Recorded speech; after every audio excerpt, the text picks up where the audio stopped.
大家好，我是小丽。我们今天来做好吃的土豆丝饼，简单又营养，一起来看一下。这是我准备的食材，先把土豆擦成细丝，放入碗中。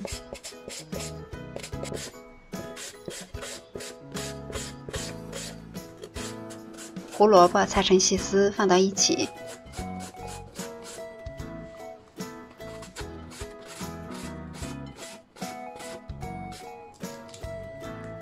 在碗中打入2颗鸡蛋，放入3勺土豆淀粉，玉米淀粉也可以，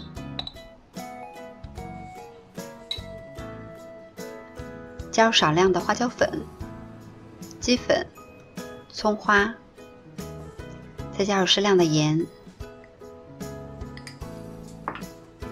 把它搅拌均匀。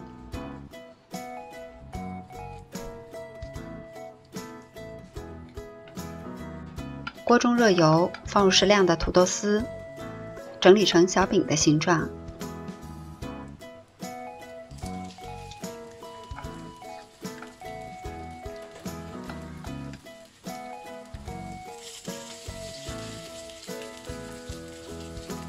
做这个土豆丝饼要一直保持中小火慢煎，这样做出来以后外皮是酥脆的。